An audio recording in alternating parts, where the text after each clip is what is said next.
ada syarat evaluator untuk memperoleh hasil evaluasi yang sebaik-baiknya, maka evaluator dituntut untuk dapat yang pertama memahami materi, yang kedua menguasai teknik, yang ketiga objektif dan cermat, dan yang keempat jujur dan dapat dipercaya. Pentingnya evaluasi program antara lain memberi informasi yang dipakai sebagai dasar untuk membuat kebijaksanaan dan keputusan, menilai hasil yang dicapai oleh pelaksana program, menilai kegiatan program, memberikan kepercayaan kepada pihak-pihak terkait dengan program, memonitor dana yang telah diberikan terhadap suatu program, dan memperbaiki program tersebut di kemudian hari.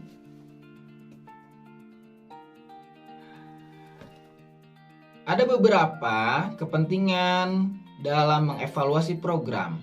Bagi pelaksana program, maka evaluasi berguna untuk dasar menyusun laporan sebagai kelengkapan dari pertanggungjawaban. Yang kedua, bagi lembaga atau badan yang membawahi pelaksana program, maka mempunyai data yang akurat sebagai bahan pertimbangan pengambilan keputusan, khususnya untuk kepentingan supervisi. Dan yang ketiga, bagi evaluator luar dapat bertindak dengan objektif karena berpijak pada data yang dikumpulkan dengan cara-cara sesuai dengan aturan tertentu. Selanjutnya ada tujuan evaluasi. Nah, di antara tujuan evaluasi ini paling tidak ada 4 poin. Yang pertama yaitu evaluasi bertujuan untuk mengumpulkan atau memperoleh data tentang hasil-hasil yang telah dicapai pada suatu program. Yang kedua, untuk mengetahui kesulitan atau hambatan yang dialami dalam pelaksanaan program. Yang ketiga, untuk memperoleh dasar bagi pembuatan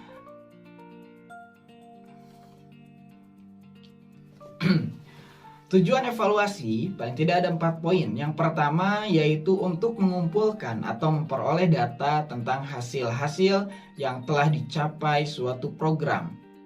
Yang kedua, untuk mengetahui kesulitan atau hambatan yang dialami dalam pelaksanaan program. Yang ketiga, untuk memperoleh dasar bagi pembuatan atau pengambilan keputusan dalam penyusunan langkah-langkah atau kebijakan yang akan ditempuh dalam periode berikutnya. Dan yang keempat, untuk menghindari gangguan atau hambatan serta menjamin efektivitas dan efisiensi kerja pada periode berikutnya.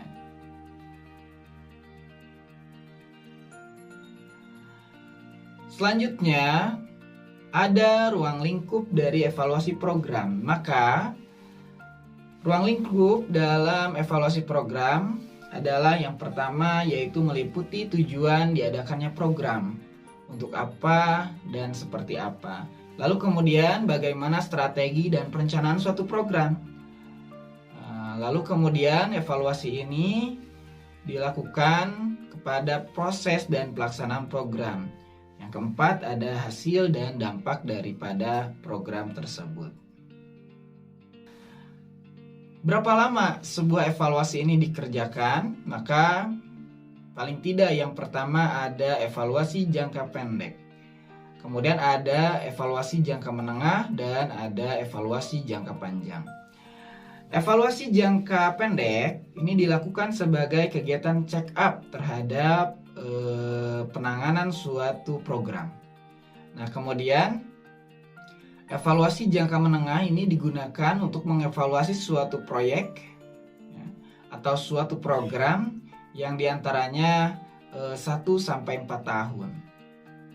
Kemudian ada evaluasi dalam jangka panjang, yaitu evaluasi yang dilakukan terhadap suatu program dengan menggunakan berbagai instrumen. Tujuannya adalah untuk menemukan data secara terus-menerus tentang standar pencapaian tujuan pembelajaran ataupun tujuan dari suatu program pada bidang tertentu. Berikutnya, kita akan membahas tentang prinsip-prinsip evaluasi. Yang pertama ada prinsip integralitas, yang Yang kedua, prinsip kontinuitas. Yang ketiga, prinsip objektivitas. Yang keempat, prinsip kooperatif.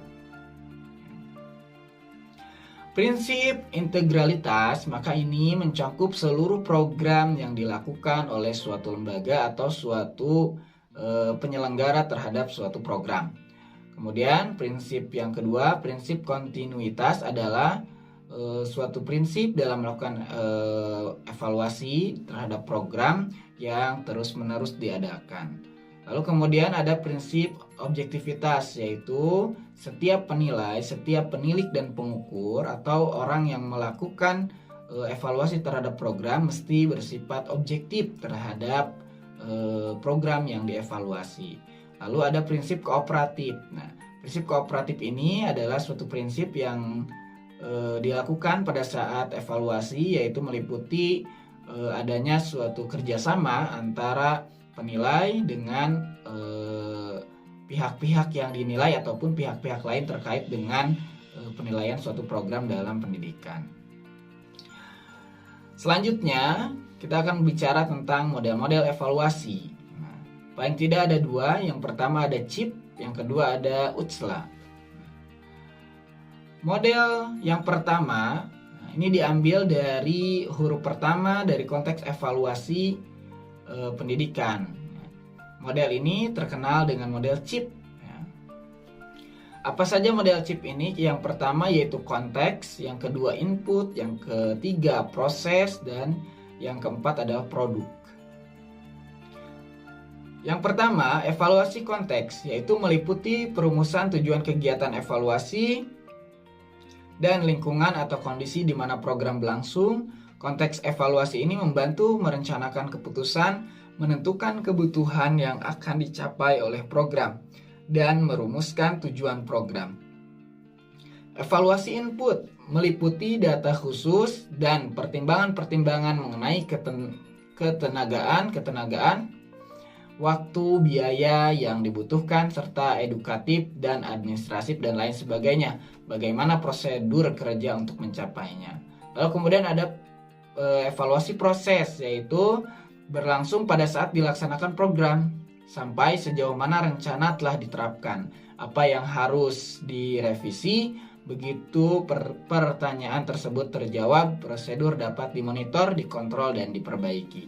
Lalu ada evaluasi produk, yaitu mengadakan evaluasi terhadap keluaran atau output dari program.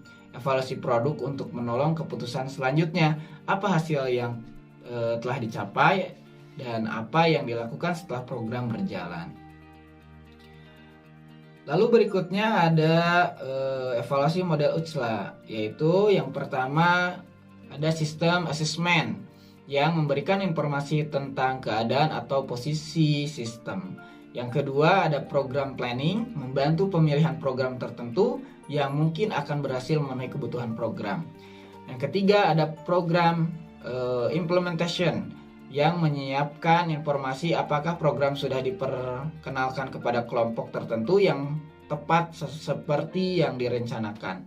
Yang keempat ada program improvement yang memberikan informasi tentang bagaimana program berfungsi, bagaimana program bekerja atau berjalan, apakah menuju pencapaian tujuan, adakah hal-hal atau masalah-masalah baru yang tak terduga.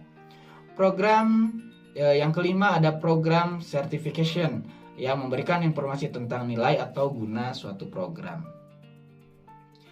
Nah, lalu kemudian bagaimana evaluasi ini dijalankan atau langkah-langkah evaluasi itu seperti apa? Nah, maka yang pertama ada perencanaan umum yang meliputi tahap pertama identifikasi tujuan, tahap kedua menciptakan situasi yang kondusif agar kegiatan evaluasi dapat terlaksana dengan baik, dan tahap ketiga merencanakan kegiatan evaluasi itu sendiri, yaitu identifikasi hal-hal yang menjadi fokus program. Yang mana hal-hal yang meliputi fokus program ini meliputi satu, tujuan program atau proyek. Yang kedua, mengadakan identifikasi terhadap indikator pencapaian tujuan. Yang ketiga, menentukan kriteria atau standar yang akan digunakan untuk mengukur keberhasilan program. Yang keempat, menciptakan atau menyusun instrumen yang akan digunakan untuk mengumpulkan data. Dan yang kelima, menentukan garis besar laporan evaluasi.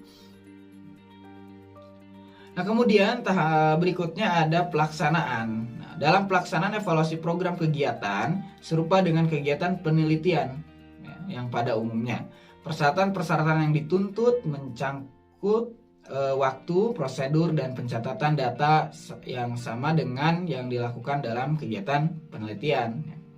Ada beberapa kemungkinan kebijakan yang dapat dilakukan berdasarkan hasil dalam pelaksanaan sebuah program, yaitu 1. Menghentikan program, 2. Merevisi program, dan yang ketiga melanjutkan program.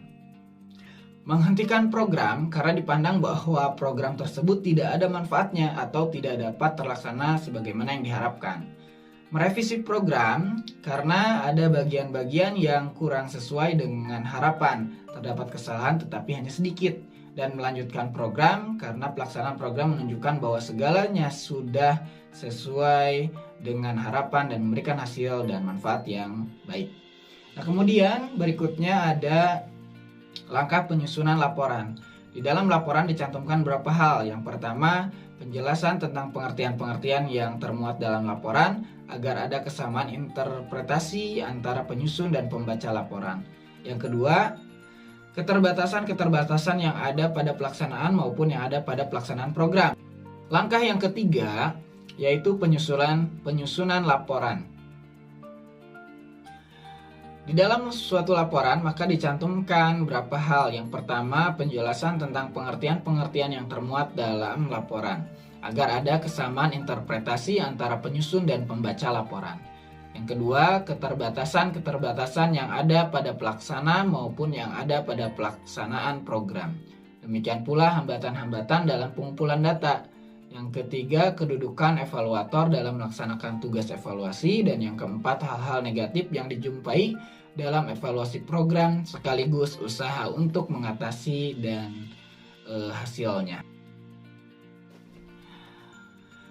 Berdasarkan pembahasan di atas, maka dapat kita simpulkan bahwa manajemen evaluasi program adalah serangkaian proses mengukur dan menilai sebuah program pendidikan dengan tujuan untuk mengetahui hasil dari perencanaan dan pelaksanaan program tersebut dan untuk menilai apakah program tersebut harus tetap diselenggarakan atau ditiadakan serta untuk merencanakan program-program lainnya. Demikianlah yang bisa saya sampaikan berkaitan dengan manajemen evaluasi program pendidikan. Terima kasih. Wassalamualaikum warahmatullahi wabarakatuh.